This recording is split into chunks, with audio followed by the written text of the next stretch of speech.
안녕하세요. 반갑습니다. 사회과학 통계 시즌2 네 번째 시간 회귀분석 시간입니다.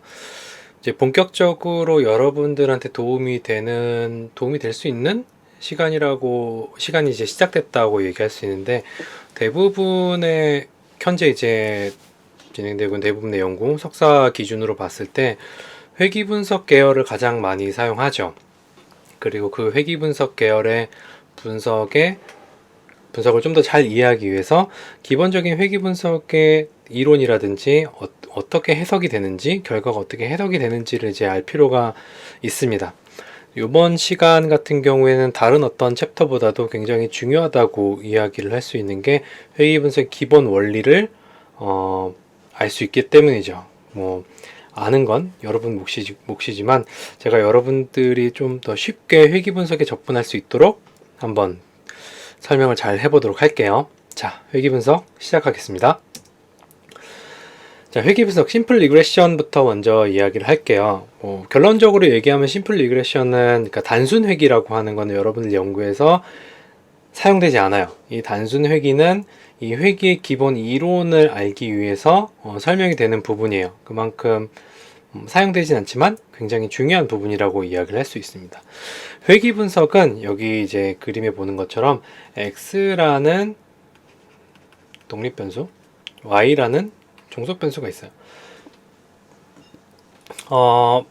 첨언을 하자면은 이 회귀 분석에서만큼 이 x와 y가 독립변수와 종속변수라고 이야기되지 않고 얘를 예측 변수라고 얘기가 되고, 예측 변수, 얘가 준거 변수라고 이야기가 돼요. 왜냐하면 얘를 예측하는 게 뭐다? 얘다. 얘를 x를 바탕으로 x를 사용해서 y를 예측한다라는 개념이기 때문에 회귀 분석이라는 거는 요런 그 예측 변수, 준거 변수라고 이야기가 됩니다. 물론 이제 독립 변수, 종속 변수라고 이제 혼용돼서 사용되긴 하는데, 엄밀히 말하면 독립 변수와 종속 변수는 실험 연구에서 사용이 되는 거예요. 실험할 때. 이제 회귀 분석 같은 경우에는 예측 변수와 준거 변수로 얘기하는데 혼용해서 사용을 할게요. 그리고 이 회귀 분석은 요런 식이 나와요. 갑자기 또 식 나오면 여러분들 굉장히 불안해지죠. 근데 요거를 좀 더 간단히 이야기를 해보면은 y는 ax 플러스 b라는 1차 함수, 1차 함수의 형태의 식이 나오는데, 뭐 얘기하려고 했더라? 1차 함수기 때문에 어떤 모형을 이야기를 해요. 그러니까 우리가 회귀분석 계열에서 항상 모형 이런 식으로 얘기하는데, 이 모형은 여러분들이 기본적으로 여러분들뿐만 아니라 우리가 기본적으로 모형이라고 얘기하면 그림을 생각을 하게 되죠. 이 그림이 아니라 모형은 바로 요 식이에요. 그리고 1차 함수 형태로 나오잖아요. 그래서 얘는 뭘 갖고 있어요? 직선, 선형성을 가정한 분석입니다. 이렇게 되는 거는 심플 리그레션에서는 할 수는 없어요. 넌 리니얼 어쩌고 저쩌고 뭐 이런 게 붙은 걸로 이제 하는 겁니다. 그거는 우리는 이제 심플 리그레션에서 어떤 변수들의 관계를 어떻게 살펴본다? 선형적으로 살펴보는데, 지금 여기 화살표가 어떻게 돼 있어요? 한 방향으로 돼 있죠. 양쪽 화살표가 아니니까 뭐다? 원인과 결과에 대해서, 이들의 관계에 대해서 알아볼 수가 있는 분석 방법입니다. 자, 상관 분석과 단순 회귀를 좀 비교를 하면은, 상관 분석은 선형 접근이고 얘는 면적 접근이에요. 자, 면적 접근이라고 얘기를 하면 우리가 뭘 떠올려야 돼요? 여기서 또 뭔가 분산이란 놈이 나오겠구나 라고 생각을 해야 돼요. 이제 분산이 나오면 뭐가 나와요? 또 자유도가 나오고 썸 오브 스퀘어가 나오고 뭐 이런 생각이 다 자연스럽게 들어야 돼요. 앞으로는. 자, 그 다음에 상관 분석은 방향성이 없어요. 그 다음에 여기는 방향성이 가정이 되어 있습니다. 자, 방향성이 없기 때문에 어떻게 된다? 인과적 해석을 하면 안 되는 거고, 방향성의 가정이 되기 때문에 여기서는 인과적 해석이 가능합니다. 그렇다고 해서 우리가 회귀 분석을 하고 나서 뭐가 뭐의 원인이다라고 직접적으로 이야기하진 않아요. 대충 뭐라고 얘기하냐면, 뭐 x가 y에 영향을 미치는 것으로 나타났다라고 이야기를 하죠. 보통 그렇게 약간 애둘러서 표현을 하게 됩니다. 상관 분석은 가정이 필요 없어요. 그래서 분석 과정이 굉장히 단순해요. 간단하고.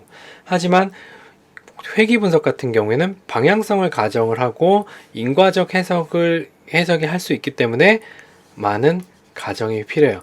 그럼에도 불구하고 단순 회귀하고 상관 분석은 결과가 동일합니다. 그럼 상관 분석하면 되지 왜 굳이 여러 가지 가정을 한 그 회귀 분석을 하나요? 뭐 때문에? 우리가 회귀 분석을 하는 이유는 뭐예요? 회귀 분석을 하는 이유는 없어요? 요것 때문에 그래요. 인과적인 어떤 해석을 하기 위해서 어떤 변수를 활용해서 다른 변수를 예측하기 위해서 회귀 분석을 사용을 하게 됩니다.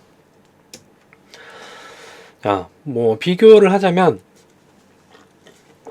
상관 분석 같은 경우에는 점들 간의 거리를 계산해서 관계를 나타내죠. 그래서 독립변수와 종속변수, 그러니까 x와 y의 위치를 바꾼다고 해도 결과가 동일하게 나와요. 그 결과를 우리가 어디서 확인할 수가 있어요?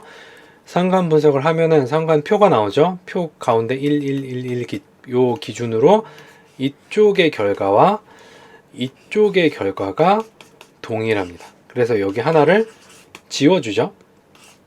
빼고 요 아래만 우리가 결과를 표시를 하는데 회귀 분석 같은 경우에는 가상의 직선을 통해 관계를 분석하고 이게 이제 가려서 안 보이네.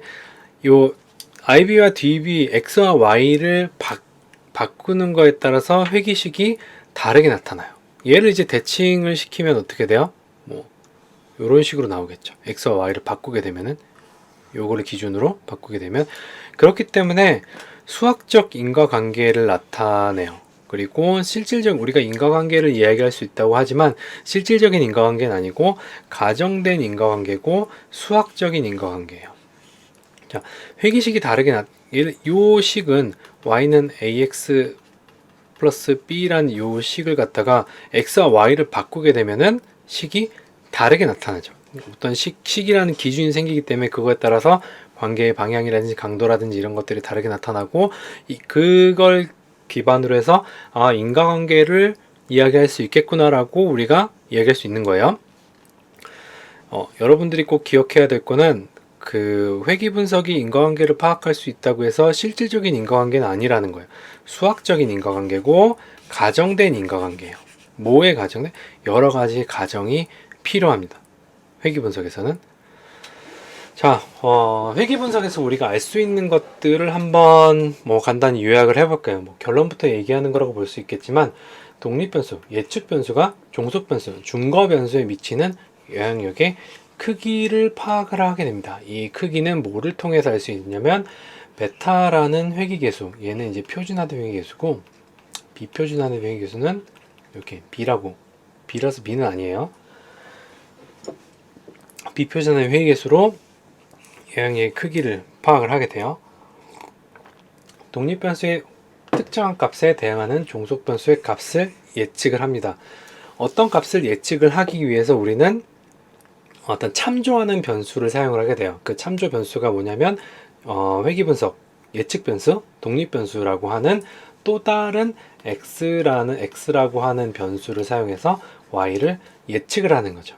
그 예측하는 모형이 뭐냐면 이런 식으로 나타나는 선형 모형이 산출이 됩니다. 변수들 간의 관계를 파악해서 어떤 현상을 예측하고 설명하기 위해서 우리는 회귀 분석을 사용을 하게 됩니다. 자, 요런 식이 나오면은 x의 어떤 값을 대입하면 y의 어떤 값이 산출되겠죠. 우리가 모르는 어떤 이 변수들의 관계를 수식으로 표현된다고 했을 때 내가 모은 데이터에는 값이 없어. 근데 그 값을 내가 모은 데이터의 값을 넘어선 값 중에 어떤 값을 x에 투입을 하게 되면 y 값을 예측을 할 수가 있겠죠. 그리고 설명을 할 수가 있습니다. 이 설명은 R 스퀘어라고 하는 설명량, 결정계수 라는 걸로 우리가 값을 구할 수가 있어요. 구체적으로 베타가 뭔지, 뭐 비표준화된 회귀계수 뭔지, 표준화된 회귀계수가 뭔지, 선형 모델이 뭔지, 그리고 결정계수가 뭔지 살펴보겠습니다. 그 전에 이제 회귀 분석의 기본 과정 되게 많죠. 뭐 선형성, 정교성, 잔차의 평균 요인에 등분산성, 독립성, 뭐 이런 것들이 있는데, 이런 것들이 여러분들이 아까 우리가 상관하고 회귀는 많은 가정이 필요하다고 했죠. 이런 가정들을 바탕으로 뭘 할 수 있냐? 가정된 인과관계, 수학적 인과관계를 이야기를 할 수가 있는 거예요. 뭐 가정은 이런 게 있다 정도로만 알아두세요. 여러분들이 이런 가정들을 갖다가 뭐 100% 만족시키는 데이터를 구하기는 조금 어려워요. 일반적으로 여러분들이 이런 거는 이제 수학자들이 통계하시는 분들이 다 정리를 해가지고 회귀 분석을 하기 위해선 이런 가정에 만족돼야 된다라고 하는데, 우리가 실질적으로 연구를 할 때는 일일이 이런 것들을 다 할 필요는 없어요. 요게 만족된다라고 가정한 다음에 가정 후 분석이에요. 우리는 가정 후 분석만 하면 되니까 이런 게 필요하다. 만약에 여러분들이 결과가 안 나왔다라고 하면은 찾아볼 수가 있죠. 이런 가정들이 혹시 위배되지 않았을까? 라는 걸 이제 찾아볼 수가 있겠죠. 근데 대부분의 연구에서는 그냥 가정된다라고 만족한다라고 간주하고 분석을 바로 실시를 하게 됩니다. 자, 회귀 분석의 기본 원리를 갖다가 한번 차근차근 알아볼게요. 신체 검사를 하는 중에 A의 체중을 측정하는 것을 잊어먹었어요.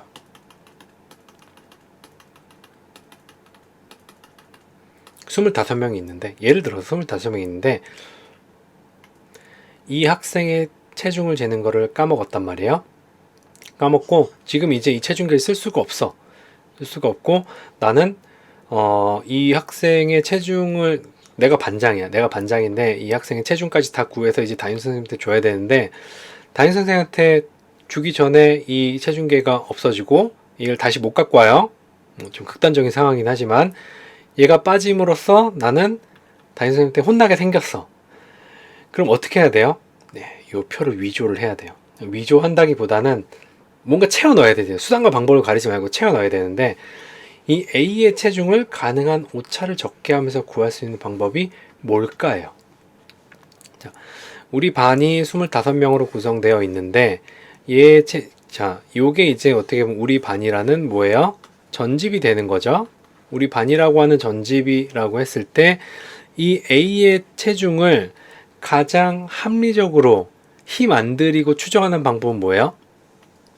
전집에서, 자, 이 개개인은 전집의 속성을 다 가지고 있죠. 전집의 평균, 얘 빼고 나머지 평균으로 이 A라는 사람의 체중을 추정하는 게 일단은 논리적이죠. 손 하나 안 들이고 계산만 하면 되니까 평균으로 추정하는 방법이 있어요. 그렇게 되면 무슨 일이 벌어져요? 오차가 굉장히 크겠죠. 오차가 굉장히 커지게 되죠. 예를 들어서 이 학생이 김준현이야, 아니면 이제 그런 학생이라고 쳐봐요. 반 전체 평균이 몸무게가 50kg이에요. 근데 이제 얘는 제가 실명을 얘기하면 좀 그런가? 뭐 아무튼 이 사람이 굉장히 몸무게가 많이 나가는 사람이라고 했을 때 50으로 추정을 하게 되면은 담임 선생님이 딱 보고 너 왜 구라쳐? 라고 이제 이야기를 하겠죠. 너 얘 몸무게 안 쟀지? 라고 이야기를 할 수가 있어요. 그만큼 오차가 늘어나게 되는 겁니다. 자, 그랬을 때 우리가 할 수 있는 방법은 뭐냐면은 체중과 관련된 정보를 이용해서 추정하는 방법이에요. 자, 일반적으로 체중과 관련된 정보가 뭐가 있어요? 일단 키가 크면 근이 많이 나가겠죠? 무게가 많이 나가겠죠? 키가 크면 근수가 많이 나가요. 자, 그러면은 키 큰 사람들만 따로 모아가지고 무게를 잰 다음에 평균을 내서 이 A라는 사람의 몸무게를 추정을 했을 때는 어때요? 키 큰 사람들의 몸무게 평균이 예를 들어서 60kg이라고 해봐요. 10kg가 늘었죠?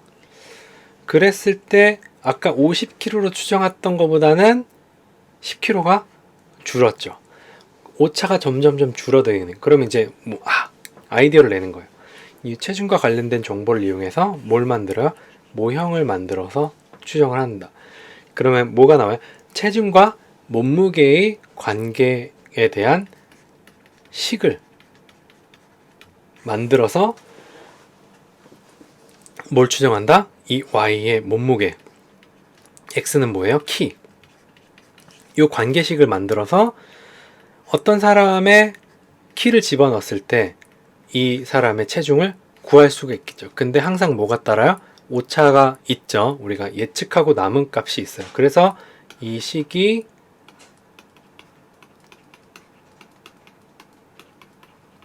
요게 되는 거예요. 이게 추정하고 남은 거. 체중과 관련 정보를 이용해서 모형을 추정을 하는 겁니다. 자, 구체적으로 그림으로 한번 볼게요. 평균으로 실제로 이 사람의 몸무게는 60kg이에요. 60kg인데 우리 반 평균은 55.67kg이란 말이에요. 그랬을 때 요 차이는 굉장히 크죠. 체중과 관련된 정보를 사용해서 추정을 해요. 이 학생은 160에서 168, 키가 166에서 168 사이의 키를 가지고 있어요. 요 극간에 해당했을 때 요 극간에 해당하는 사람들의 몸무게는 57kg이에요. 그럼 아까 평균으로 추정할 때보다 어때요? 오차가 많이 이만큼의 오차가 줄어들었죠. 그러니까 원래는 이 전체인데 여기서 추정하니까 오차를 이만큼 줄여버리게 된 거죠. 자, 그럼 여기에 착안해서 어떻게 한다?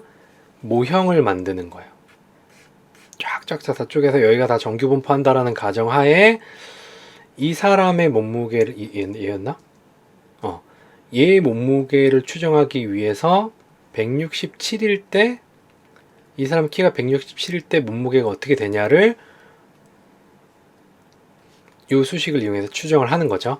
X를 이용해서 Y를 예측을 한 가능한 작은 오차를 이용하고 한 회귀 모형을 도출을 하게 됩니다. 변수 간의 관계를 나타내는 회귀선을 도출하는데 이 회귀선은 이 형태를 가지고 있어요. 우리가 이 I가 있었지만 얘는 모르니까 빼요.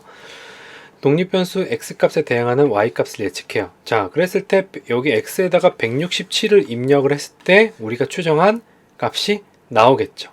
이 선에 위치한 요 Y값이 나오겠죠. 그냥 평균으로 예측했을 때보다 어때요? 오차가 줄어들게 되죠. 독립변수의 영향과 설명량을 계산을 하게 되는 겁니다. 지금 사람 한 명 갖다가 설명을 하게 됐는데 실제로 회귀 분석이 어떤 과정에 의해서 나타나는지 좀 더 구체적으로 살펴보겠습니다. 자, 자료를 분석하기 전 연구자가 설정하는 변수들 사이 이론적 관계를 이런 회귀식으로 나타낼 수 있고 종속변수, 중거변수는 절편과 회귀계수가 이제 B1이에요. 독립변수, 예측변수의 항이 있고 오차가 요 뒤에 계산이 됩니다. 회귀 분석은 선형 회귀 모형을 통해 독립변수로 종속변을 예측하는 과정을 포함하게 됩니다. 예측하는 과정이에요. 이게 각각 그 문자들이 뭘 의미하는지는 한번 쭉 보시면 될 것 같아요. 요 수식을 한번 머릿속에 이제 집어넣어 놓고 오차 편차 잔차에 대한 개념도 한번 확인을 볼게요. 오차라고 하는 거는 예측하기 위해 추정한 값과 실제 값의 차이를 이야기를 하고 편차라고 하는 거는 평균으로부터 떨어진 정도예요. 우리는 이걸 이전에 뵀었죠.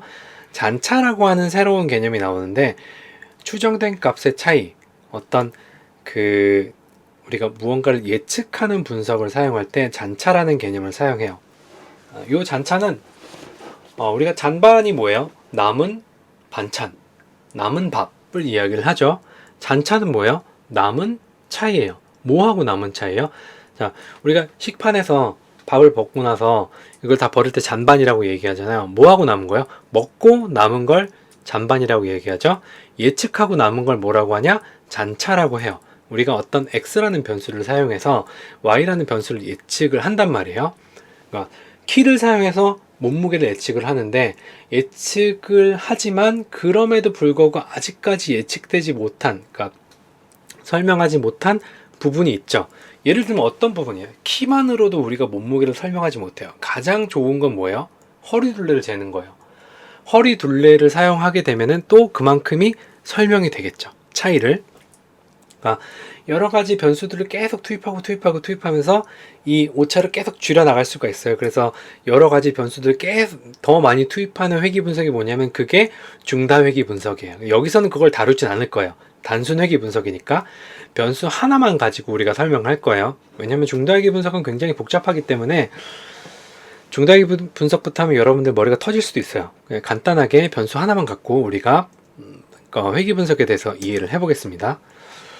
자, 이 회귀 분석에서 우리가 알 수 있는 거는 회귀 모형의 적합도를 알 수가 있고, F는 뭐예요? 여기서 또 F 검증을 활용해서 회귀 모형의 적합도를 알게 돼요.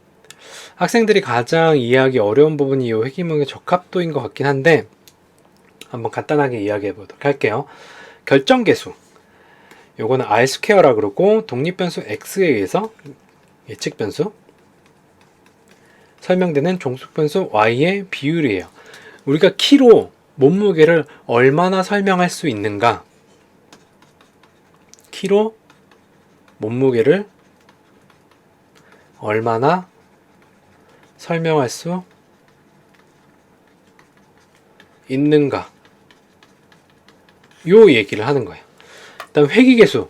회귀계수는 독립변수가 종속변수, 예측변수가 중겨변수에 영향을 미치는 정도를 이야기를 해요. 미리 얘기하자면 얘는 시계만 사용하고 요 베타는 영향력을 이야기를 하는데 단순 회귀에서는 이 베타가 별 의미가 없어요. 왜냐면 우리가 아까 처음에 뭐라고 얘기했어요? 단순 회귀하고 상관분석이란 결과가 동일하다고 얘기했죠. 상관계수가 요 표준화 회귀계수 베타랑 똑같아요. 왜 그런지는 우리가 실제로 분석을 해보면 알 수가 있는데 나중에 SPSS에서 한번 보여드릴게요. 아무튼 그렇게만 이야기를 하고, 자, 가장 이해하기 어렵다고 이제 제가 경험적으로 느낀 회귀 모형의 적합도를 한번 볼게요. 우리가 이런 삼포도가 있을 때 이 삼포도에서 삼포도를 따라서 다양한 회귀선을 그을 수가 있어요. 이 회귀선이라고 이야기를 하는 거는 내가 모은 데이터를 간략 혹은 오차를 가장 작게 만들면서 각 데이터를 예측하는 선이에요. 자, 요런 삼포도가 있을 때 우리는 요 키를 가지고 몸무게를 예측을 하는 모형을 만들려고 해요.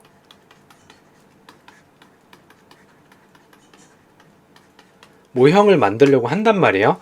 이 모형을 만드는데 선을 어디에다가도 그어도 되긴 하지만 어떤 걸 원해요?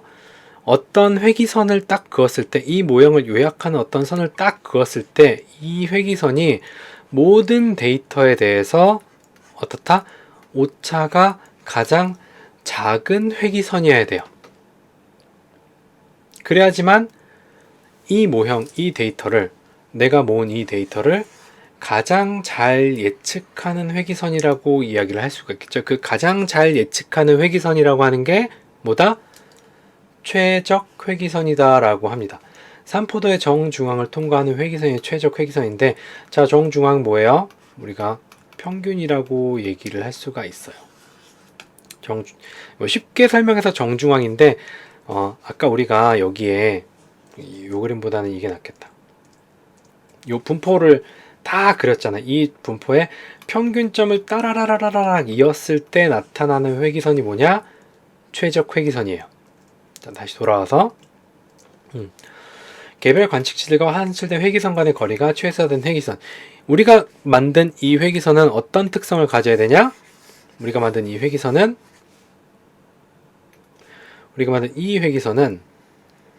여러분들이 모은 데이터들의 편차들이 가장 작아야 돼요. 자, 편차라는 개념과 가장 작다라는 개념, 요거 두 개면 뭐예요? 요게 생각이 나죠. 잔차를 최소화시 가장 대표적인 방법은 뭐예요? 우리가 까먹었겠지만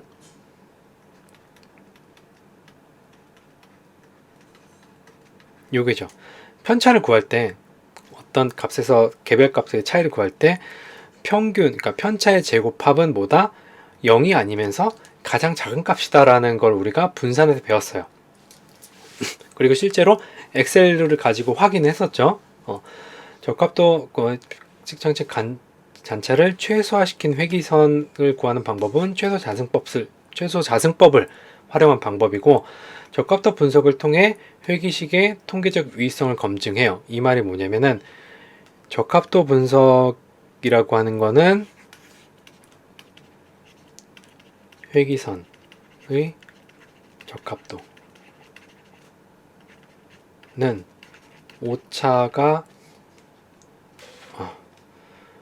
오차가 가장 작은 회기선 or not, 회기선인지 아닌지를 검증을 하는 거예요. 우리는 어떤 걸 예측할 때 뭘 원해요? 오차가 가장 작은 걸 원하죠. 그랬을 때 예를 들어서 우리가 어떤 맛집에 간다라고 했을 때 어떤 변수를 투입해야지 우리가 기다리는 시간이 가장 적을까요? 기다리는 시간을 종속 변수로 했을 때 어떤 변수를 투입하는 게 맛집에서 덜 기다리면서 맛있는 음식을 먹을 수 있을까요? 요일이라는 변수를 넣을 수도 있고 시간이라는 변수를 넣을 수도 있어요. 몇 시에 가는 게 가장 적게 기다릴까요? 엄청나게 그 유명한 맛집이라고 하면은 뭐 밤새서 기다릴 수도 있겠죠. 근데 그렇게까지 먹고 싶진 않아요. 그게 뭐라고. 아무튼 뭐 요일이라는 걸 계산했을 때 월요일에 가는 게 나을까, 화요일에 가는 게 아니라 수요일에 가는, 목금 토요일에 가는 게 나을까. 대부분 어찌 보면 월요일에 가는 게 기다리는 게 굉장히 작을 수가 있어요. 요일이라는 변수를 x에 집어넣었을 때 오차가 가장 작은 회기선을 구하게 되는 거죠. 그때 그 요일이라는 변수가 이 예측을 할 때, 기다리는 시간을 예측을 할 때 어떤 요일이 가장 적게 걸리냐, 이런 것들을 이제 회기선을 통해서 우리가 알 수가 있는 거예요. 적합도 분석이라고 하는 거는 여기서 얘기하는 것보다 우리가 실제로 적합도 검증을 어떻게 하는지 그림으로 보는 게 조금 더 쉬울 것 같아요. 그때 가서 다시 이야기를 할게요. 자, 회기명의 적합도. 자, 회기 분석에 대한 이해는 요 그림을 이해를 하면은, 요 그림만 이해를 하면 여러분들이 다 이해를 할 수가 있습니다.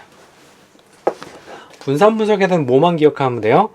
계란 노른자랑 흰자랑 기억하면 돼요. 회기 분석에서는 뭐만 기억하면 돼요?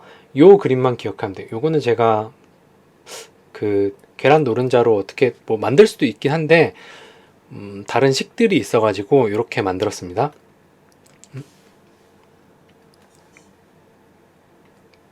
자, 우리가 기본적으로 어떤 x라는 변수가 투입되지 않을 때 뭘로 예측하는 게 가장 합리적이라고 했어요?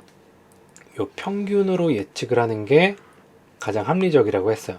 그럼 요게 이제 기본빵이에요. 기본적으로 이야기되는 거고, 평균에서 내가 예측하고자 하는 어떤 점까지가 전체 편차가 돼요. 근데 편차도 분할이 됩니다. 편차가 어떻게 분할되냐, 내가 만약에 여기 이렇게 딱 회기식을 그었을 때 요 딱 만나는 지점 있죠? 만나는 지점, 이렇게 너무 흐리다. 요 지점을 기준으로 원래는 이만큼의 오차가 있었는데 회기식이 딱 그어지면서 이만큼이 어떻게 돼요? 설명이 되죠. 그러니까 원래는 담임선생님한테 이만큼 혼날 거를 이만큼 줄여가지고 요만큼만 혼나면 되는 거예요. 몸무게를 못 쟀을 때 요만큼만 혼나면 되는 거예요. 자, 혼나는 게 줄었잖아요. 색으로 표현해야 되겠다. 이렇게 이제 편차를 분할을 할 수가 있어요. 설명 가능한 편차는 집단 간 편차로 얘기를 하고, 설명 불가능한 편차는 집단 내 혹은 오차라는 걸로 분산 분석의 형태랑 유사해요. 분산 분석의 개념이랑 약간 좀 우리가 분산 분석을 배웠으니까 여러분들이 분산 분석을 확실히 이해하고 있다면은 요걸 갖다가 분산 분석의 형태로 이해를 해도 돼요. 그렇다고 분산 분석이 똑같다라는 건 아니에요. 물론 F 검증을 사용하긴 해요. 근데 여기 사용되는 거는 이제 잔차 뭐 이런 개념으로 설명되니까 엄밀히 얘기하면 동일한 건 아닙니다. 자, 여기 녹색 부분은 설명량, 회귀 시기에 의해 설명되는 부분이에요. 왜? 내가 원래 처음에는 아무런 정보도 없을 때 평균으로 얘를 예측을 해서 담임 선생님도 이 파란 부분만큼 혼날 것 같았었는데, 키라는 x라는 변수를 투입함으로써 얼만큼 예측이 가능해 됐어요?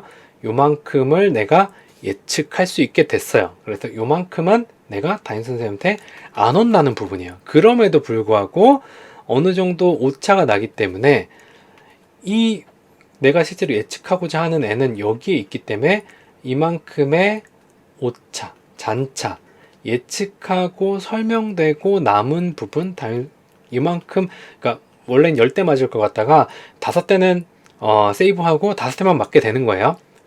회귀에 의해 설명되지 않는 부분이 되니까 전체 편차는 전체 편차, 설명되는 편차, 설명되지 않는 편차, 잔차라고 이렇게 편차를 분할을 할 수가 있어요. 자, 편차를 분할을 했으니까 우리는 이걸 어떻게 해야 돼요?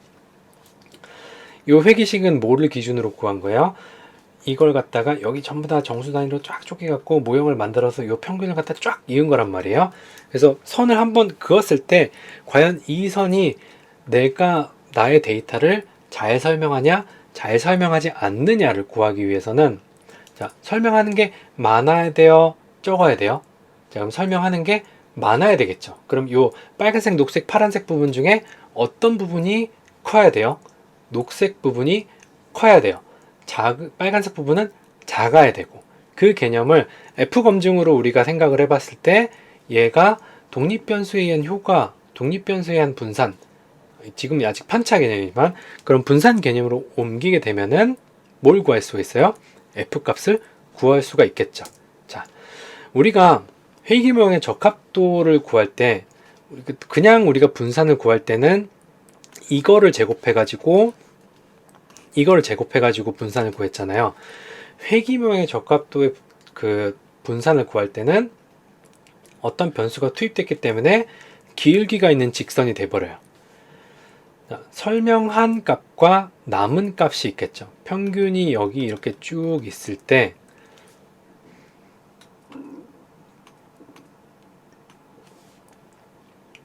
이만큼은 설명을 하고 이만큼은 남은 잔차예요.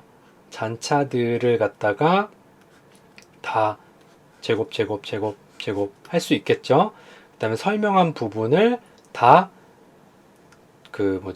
설명한 부분을 다 제곱 할 수 있겠죠. 그런 것들을 모아가지고, 잔차의 제곱, 잔차를 최소화 시켜야 된다고 얘기했었잖아요. 그런 것들을 이제 모아갖고 설명한 거 제곱하고 잔차의 제곱이랑 다 더해서, 여러분들이 지금까지 분산 분석에 대해서 배웠기 때문에 약간 그림은 살짝 생략을 할게요. 이런 식으로 이제 그냥 우리가 일반적인 분산을 구하는 거랑 잔차의 분산을 구하는 거랑 그림이 조금 달라지지만 프로세스는 동일해요. 그랬을 때 적합도는 어떻게 구하냐? 얘네들이 이제 그 회귀 평균 제곱, 전차 평균 제곱분의 회귀 평균 제곱이라는 걸 사용해서 구하게 돼요. 요 A 부분, B 부분 이제 설명되는 부분의 다 제곱한 게 SSR이라고 해요. 그러니까 Sum of Square Regression이라고 해서 SSR이라고 하고, 요 설명되지 않는 부분, 회귀시계에 설명되지 않는 부분을 다 제곱해서 다 더한 게 SSE라고, Sum of Square 에러, Residual이라고도 이야기를 하는데 에러라고 이야기를 할게요. 오차, 잔차.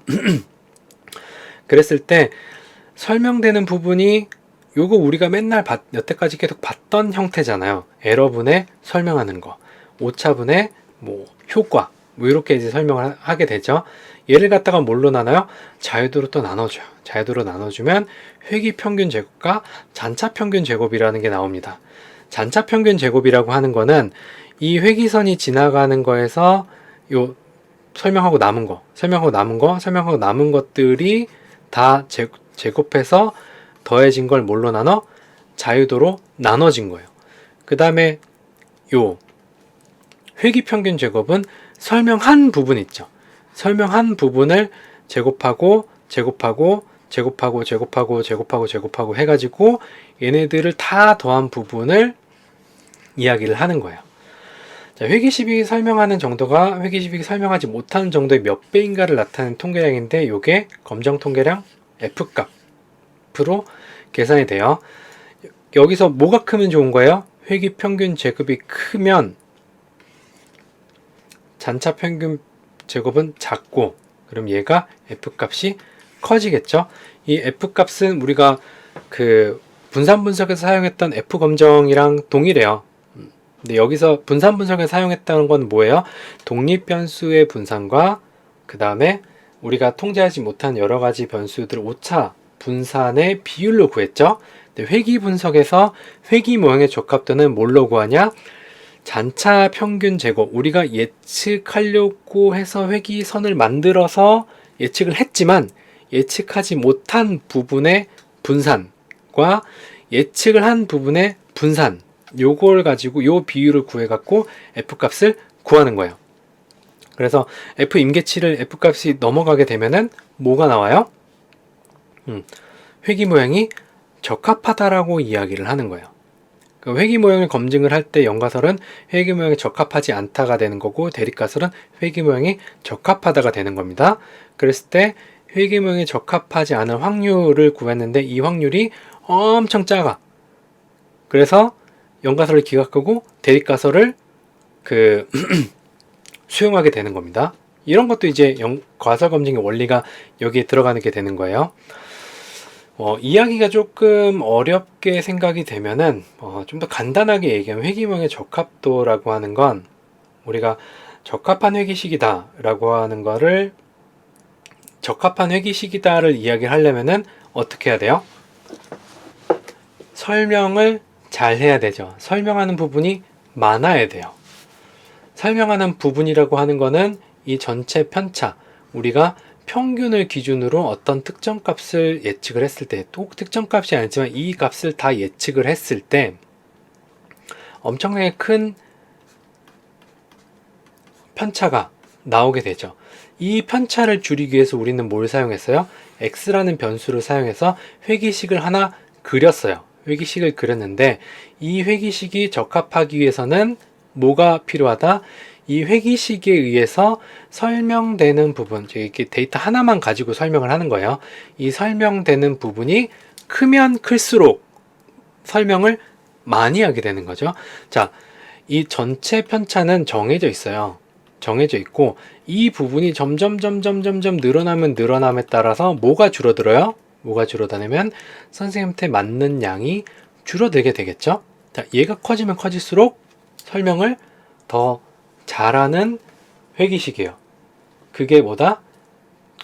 적합도가, 그러니까 적합한 회기식이다. 최적 회기선이라고 이야기를 할 수가 있습니다.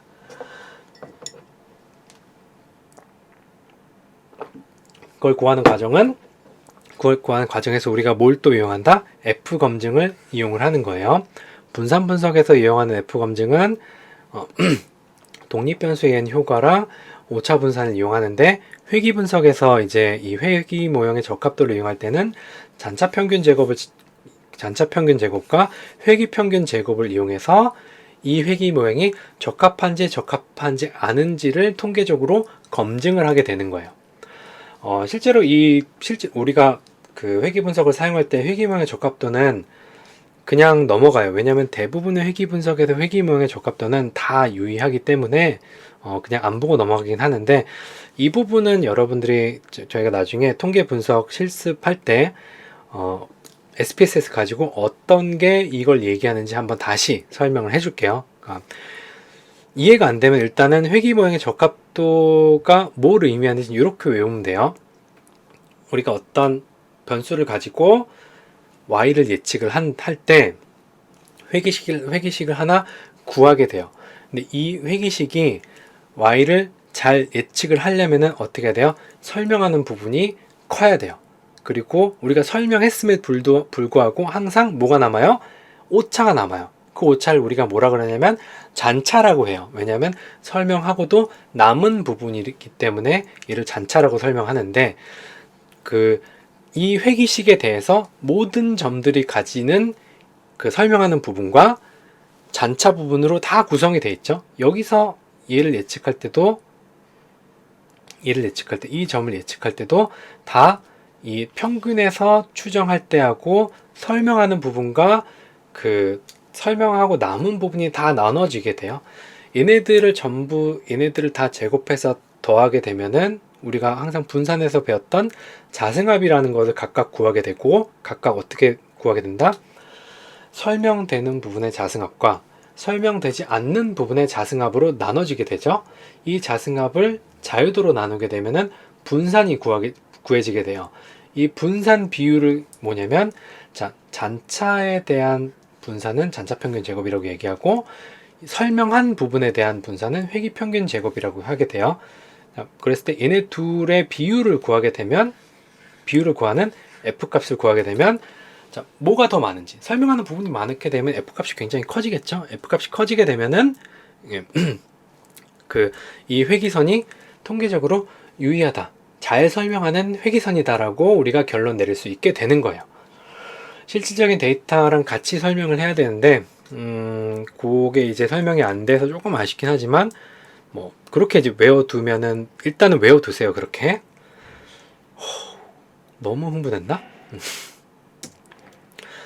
자, 그 다음에 이제 조금 쉬워요. 결정계수라고 하는 거는 여기서도 이제 뭐 편차가 분할이 된다라는 거 똑같이 설명되는데, 회귀식의 설명량은 전체 편차분의 회귀식으로 설명된 편차를 이야기를 해요. 그러니까 뭐 우리가 요거를 100으로 봤을 때 이만큼이 설명되는 부분이잖아요. 이만큼이 설명되는 얘를 만약 50으로 했을 때 몇 퍼센트 설명한다고요? 우리가 키를 집어넣지 않았을 때는 이만큼의 오차가 나는데, 키를 집어넣고 나서는 요 직선을 통해서 여기까지 설명을 했죠. 요 부분, 선생님한테 혼나지 않는 부분 50%, 요게 결정계수예요. 총편차분의 회귀식으로 설명되는 편차 부분을 가지고 우리는 회귀식의 설명계수를 구하게 됩니다. 총합 중에 회귀선 설명된 제곱합의 비율을 구하게 되고, 1에 가까울수록 회귀선 설명해 놓고 바람직해요. 1은 뭐예요? 100%. 동일한 변수를 넣으면 100%가 나오죠. 단순회귀 결정계수는 독립변수와 종속변수의 상관계수를 제곱한 값과 같습니다. 단순회귀일 경우면 요 조건이 이제 만족이 되는 겁니다. 자, 결정계수는 요렇게 구하게 돼요. 결정계수 이퀄 설명량이라고 하고, 우리가 뭐의 설명량을 이야기를 할 때 뭐라 그래야 되나, 어떤 제품에 들어있는 그 함량이라고 보면 돼요. 함량. 과자에 소금이 굉장히 중요하죠. 소금이 굉장히 중요한데, 소금이 뭐 1% 들어있다, 뭐 2% 들어있다, 소금의 함량이 뭐 3%다, 이렇게 이야기를 할 수가 있겠죠. 그게 설명량이에요. 제가 왜 이 과자의 함량을 이야기하냐면, 여러분들이 또 결정계수랑 회귀계수랑 헷갈리기 때문에 제가 이걸 이야기를 하는 거예요. 얘는 어떤 절대적인 값을 이야기를 해요. 키가 몸무게를 설명하는 비율이 50%다. 아니면 뭐 지능이 성적을 설명하는 비율이 50%다. 요게 이제 설명량 결정계수를 이야기를 하는 겁니다. 전체분의 부분을 이야기를 해요. 여기서 잔차는 들어가지 않아요. 제가 이 그림을 이해하라고 한 이유가 뭐냐면, 결정계수하고 회기문의 적합도를 이해하기 위해서는 요 그림이 꼭 필요하기 때문에 이제 여러분들한테 요 그림을 꼭 이해하라는 겁니다. 이해하라고 이야기한 거예요. 자, 그 다음에 이제 회기계수. 좀 복잡하긴 한데, 회기계수는, 자, 종속변수는 예측, 준거변수는 절편, 회기계수, 독립변수, 혹은 예측변수, 플러스 오차 잔차로 구성이 돼요. 회기선의 기울기는 독립변수가 종속변수에 영향을 미치는 정도를 이야기를 하고, 왜냐? 요 회기계수는 뭐예요? 자, 요 식을 2 빼고 y는 ax 플러스 b라고 했을 때 얘가 회기계수거든요. 얘를 우리가 1차 함수에서 뭐라 그래요? 기울기라 그러죠. 기울기는 뭐예요? x가 1 증가할 때 y가 증가하는 정도를 이야기를 하죠. 자, 그래서 이제 회계에서 이렇게 x가 1 증가할 때 y가 얼마나 증가하느냐, 요 기울기를 이야기를 합니다. B0는 절편을 이야기를 하고, 요 식의 절편, 우리가 기본빵이라고 얘기해요. 얘가 빵이라면은 어디에요? 53. 회계에서 0이라면 독립변수는, 예측변수는 종속변수에 영향을 미치지 못합니다. 그냥 선이 이렇게 그어지게 되는 거죠. 자, 회기계수의 유의성은, 자, 이 회기계수가 통계적으로 유의해야 된다. 왜? 종속변수에 영향을 미치려면 통계적 유의성을 우리가 검증을 해야 돼요. 회기분석은 종속변수와 독립변수의 선행적 관계성만 판단하는 게 이제 아니라, 그냥 단순히 선행적 관계가 있다고 하는 게 아니라 이 변수가 y에 얼만큼 영향을 미치느냐, 이런 것도 이제 파악을 하게 됩니다. 그 최적 회기선의 유의성은 독립변수가 종속변수에 영향을 주는 것에 대한 판단이 불가해요. 왜? 최적 회기선은 뭘 얘기하는 거예요? 단순히 이 회기선이 내 데이터를 가장 작은 오차로 예측 혹은 설명한다. 요거만 이야기를 하거든요. 가장 적합하다만을 설명하는 거지, 이 어떤 변수가, x라는 변수가 y를 통계적으로 유의한 어떤 의미 있는 영향을 미친다, 요거는 설명하지 않기 때문에 그래요. 그래서 독립변수 개수 B1은 모집단 기울기의 추정치고 x가 y를 예측하는 어떤 기울기이면서 얘를 갖다가 회기계수라고 이야기를 합니다. 그러니까 얘가 유의한지 아닌지를 설명을 해야 돼요. 제가 아까 과자를 얘기했잖아요. 과자에 소금이 1% 함유되어 있다. 요거는 설명량이에요. 근데 과자에 소금이 빠지면 어때요? 맛이 없어요. 얘가 과자의 맛에 미치는 영향력은 굉장히 강해요. 그 영향력이 유의한지 아닌지를 보기 위해서 우리는 뭘 구한다? 이 회기계수의 유의성을 구하게 돼요. 그러니까 자, y predict는 B0 플러스 B1 X1에서 얘는 과자의 맛이에요. X는 소금이라고 이야기를 할 수가 있어요. 그랬을 때 소금이 과자의 맛에 영향을 미친 정도는 뭘로 구하는 거예요? 이 X1 앞에 붙은 회기계수로 구하게 되는 거예요. 그래서 회기계수 유의성을 이제 검증을 해야지만 이 회기식이 정말로 의미를 가지게 되는 거예요. 그럼 독립변수가 y에 이제 어떻게 예측변수가 준거변수를 예측하느냐, 설명하느냐, 뭐 이건 아니지만 그걸 이제 구하는 게 영향을 얼마나 미치는지를 아는 게 회기계수입니다. 이 회기계수에는 비표준화된 회기계수랑 표준화된 회기계수 두 가지가 있어요.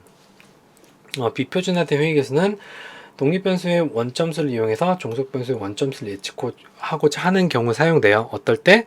자, y predict는 b0 플러스 y 해시라고도 해요.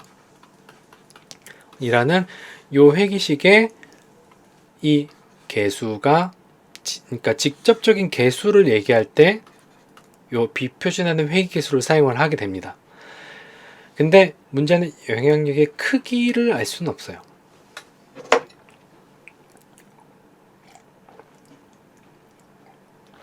크기는 알 수가 없고, 이 수식이 뭐 x가 1 증가할 때 y가 몇 증가하는지에 대한 걸 나타내는 기울기니까 크기를 알 수 있다라고 주장할 수도 있겠지만, 여기서 말하는 크기는 그 크기가 아니에요.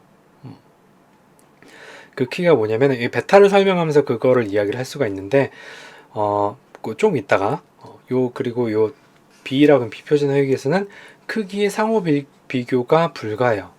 그러니까 단순 회귀이기 때문에 크기를 상호 비교하는 게 별 의미가 없어요. 왜냐면은 우리가 이 회귀계수의 크기를 비교하려면은 여러 개의 예측 변수가 들어간 상태에서 각각의 예측 변수의 크기를 이제 비교를 할 때, 뭐 과자에서 소금이랑 뭐 감자 맛 아니면은 뭐 새우 맛 아니면 뭐가 들어가야 되나? 질소? 이런 것들이 이제 뭐 맛에 이제 영향을 주게 된다라고 하면은 과자의 맛에 소금, 그 다음에 플레이버, 뭐 향 있죠. 그 다음에 이제 뭐 질소, 뭐 요런 변수들이 x1, x2, x3 이렇게 들어갔을 때 과자의 맛에 영향을 미치는 것들이 뭐냐, 크기를 상호 비교를 하게 되는 거죠. 그때 이제 우리가 뭘 쓰냐면 표준화된 회귀를 쓰는데, 우리가 요런 중단 회귀 분석에서도 요런 B값이 다 나와요. B값이 다 나오는데, 얘네들이 예를 들어서 뭐 3.1이고 2.1이고 얘가 뭐 5.8이라고 했을 때 이 크기를 비교를 못 한다라는 거예요. 얘는 그냥 뭘 나타내냐? 요런 식을 쓸 때 나타난 원점수를 예측하고자 하는 경우에 우리가 이 값을 사용을 하는 거고, 영향력의 크기 같은 것들을 알 수가 없습니다. 우리가 영향력의 크기라는 것은 어떤 상호 비교하기 위한 크기를 알 수는 없어요. 그래서 뭐 단순 회귀에서 베타를 얘기하는 거는 조금 의미가 없긴 하지만, 개별 독립 변수가 이 베타는 표준화된 회귀에서는 개별 독립 변수가 종속 변수에 미치는 영향력의 크기를 분석한 값이에요. 독립 변수의 영향의 크기를 상호 비교할 경우 사용하고, 회귀 방정식을 통해 종속 변수, 근데 얘는 종속 변수의 점수를 예측할 수가 없어요. 자, 비표준화 회귀계수랑 표준화 회귀계수의 차이는 크게 이렇게 나눠지게 됩니다. 얘는 원점수 예측 가능. 아이고, 너무 얇다.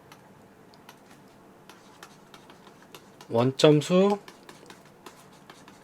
예측 가능. 그러나 크기 비교 불가. 얘는 크기 비교 가능. 그러나 원점수 예측 불가. 얘는 뭐라 그래야 되나? 표준화를 하게 되면서 점수들이 다 변하기 때문에 얘를 가지고 직접적으로 어떤 요 회귀 계수로는 사용할 수가 없다라는 거예요. 그러니까 식에 사용되는 계수로는 사용할 수 없다라는 거예요. 둘 다 회귀 계수 맞아요.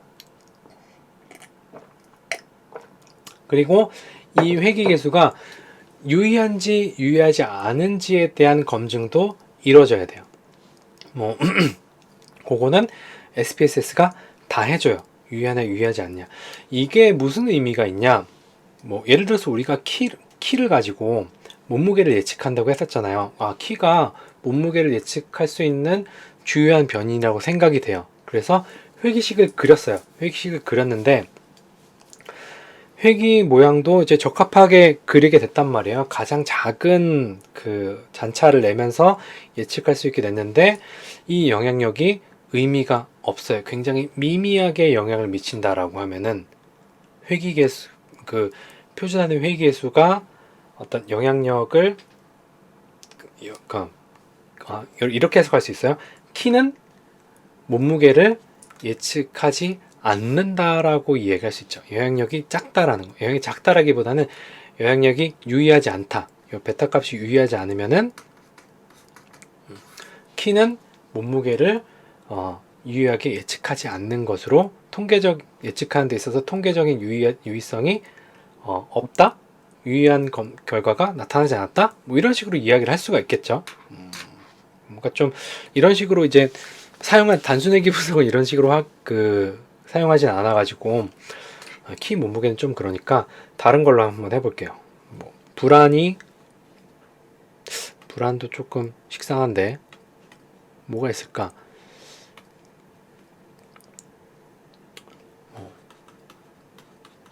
음주가 성적에 영향을 미치는 거? 음주가 성적에 영향을 미치지 않겠죠. 나는 술을 많이 마시면 성적이 잘 나오는 것 같아. 그래서 뭐 음주량에 따라서 학생들 성적을 쭉 조사를 했단 말이에요. 그런데 어떻게 나왔냐? 뭐 회기 개수도 이렇게 뭐 측정치가 이렇게 나왔을 거 아니에요? 그래서 최적 회기선을 그려냈어요. 그려내고 요 회기선이 내가 만든 회기선에 따라서 그러면 회기선이 나오게 되면 뭐가 나와요? 요 회기식이 나오겠죠. 요 회기식이 나오고 이 회기식이 최적 회기선이라는 것도 밝혀지고 요 회기 개수를 통해서 뭘 만들었냐면은 이 표준의 회기수를 구해요. 구했는데 문제는 뭐냐면 이 회기식이 유의하지 않아요. 이거 회기 개수가 유의하지 않아요. 회기 개수가 유의하지 않다면은 얘는 그냥 없는 거나 마찬가지예요. 없다. 그 말은 음주량이 성적을 예측하지 않는다라고 우리가 설명을 하게 되는 거죠. 그래서 이제 회기 개수의 유의성을 갖다가 우리가 판단을 해야 된다. 식 자체는 나오지만 왜? 왜냐면 비표준화 회기 개수 나오기 때문에. 근데 회기 개수를 표준화 시켜갖고 얘가 유의한지 아닌지를 이제 살펴보면 유의하지 않게 되면은 이 x라는 변수, 음주라는 변수는 성적을 제대로 예측하지 못하는 변수죠. 그렇게 이제 설명을 할 수가 있을 거예요. 여러분들이 요 실제 분석 파트부터 설명이 잘 이해가 안 되면 실제로 통계 분석을 돌려보면은 되긴 하는데 동시에 하기에는 좀 우리가 나중에 이 다음 시즌에 시즌 3가 뭘 할 거냐면은 실제로 SPSS에서 분석을 하고 나온 값들이 우리가 지금 이론 시간에 배운 게 뭐가 어떻게 매칭이 되는지에 대해서 살펴볼 거예요. 그때 다시 한번 제가 이 이론에 대해서 간단히 설명을 할 거예요. 그러면 이제 뭐 그거를 보게 되면 아마 여러분들이 완벽하게 이해가 될 거라고 이제 제가 미루어 짐작하는데 아마 지금은 처음 들었을 때는 이해가 잘 안 될 수도 있어요. 그렇지만 조금만 참고 여러분들이 다음 시즌까지 좀 기다려주면은 좋을 것 같습니다. 그 전에 계속 이론을 공부를 하면서 이해를 하려고 하고 여러분들 예시를 만들어서 분석 이론에 대해서 한번 공부를 해보시길 바랍니다. 긴 시간이에요. 그러니까 분석 얘기하면서 내용이 점점 길어져 갖고 여러분들이 뭐 듣기에 굉장히 힘들 거라고 생각을 하는데 뭐 아니면 그냥 계속 틀어놓으세요. 틀어놓으면서 귀에 계속 쌓이면은 언젠간 이해가 되겠죠. 자, 아무튼 오랜 시간 동안 어려운 내용 듣느라고 고생하셨고요. 다음 시간에 뵙겠습니다. 수고하셨습니다.